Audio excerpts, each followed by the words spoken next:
La France, les Israéliens vont voter pour qui ils veulent voir continuer à diriger leur pays. Je ne sais pas si c'est des histoires de cigares et de champagne qui seront là. En tout cas, certains le veulent, manifestement. Je crois que ça reste des micro-phénomènes quand on voit ce qui se passe à travers le monde, quand on voit ce que c'est que la corruption, des histoires de bouteilles de champagne et de cigares. Ça me paraît un petit peu ridicule, mais ce sera la justice israélienne de trancher, évidemment. Alors, en attendant de pouvoir écouter ce discours, ça va être maintenant assez rapide, puisqu'on approche des 10 minutes de différé. Un mot, Emmanuel Navon, ce bilan que défend Netanyahou, pour l'instant il n'y a pas de proposition, on les aura peut-être tout à l'heure, mais ce bilan, vous trouvez qu'il est positif comme lui-même le dit, il affiche un bilan, c'est vrai quand on regarde les chiffres, en tout cas que ce soit de l'économie, des résultats diplomatiques, il a quand même un bilan à défendre qui est assez positif. Tout à fait, je pense que son bilan en termes de politique étrangère est excellent, en termes également de politique économique, mais malheureusement à côté de cela, il y a des choses qu'on ne peut pas ignorer. Vous savez, il y a eu un article publié dans le New York Times ce week-end par Bret Stephens, qui est un commentateur conservateur, républicain, et qui a fait une comparaison qui, je pense, est correcte entre Netanyahou et Richard Nixon. Nixon, qui était un homme d'État avec des succès diplomatiques extraordinaires et un comportement personnel plus que problématique et critiquable. Et c'est un peu ce contraste que l'on retrouve chez Netanyahou. C'est-à-dire que, contrairement à ce qui a été dit par Meir Abid, il ne s'agit pas uniquement de cigares et de champagne.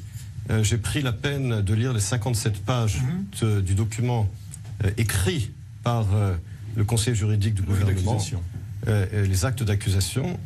C'est un dossier écrasant sur le dossier Bezek, où il y a toute la correspondance entre Netanyahou, ses conseillers, son épouse et le Shaul Alovitch, pour justement obtenir que Netanyahou, en tant que ministre des communications, approuve l'union entre Bezek et la société Eurocom d'Alovitch, et en contrepartie prennent contrôle de son site d'information.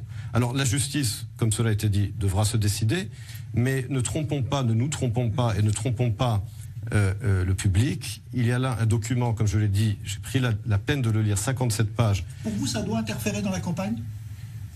Je pense que le procureur général, comme il l'a dit, de toute façon, comptait annoncer autour de cette date sa décision. Ce n'est pas lui qui a avancé les élections. Et je pense que le public est en droit de savoir de quoi le Premier ministre est accusé.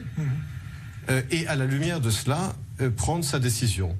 Mais comme je l'ai dit, le document, moi en tant que citoyen, en tant qu'électeur, oui, je souhaite savoir de quoi le Premier ministre est suspect.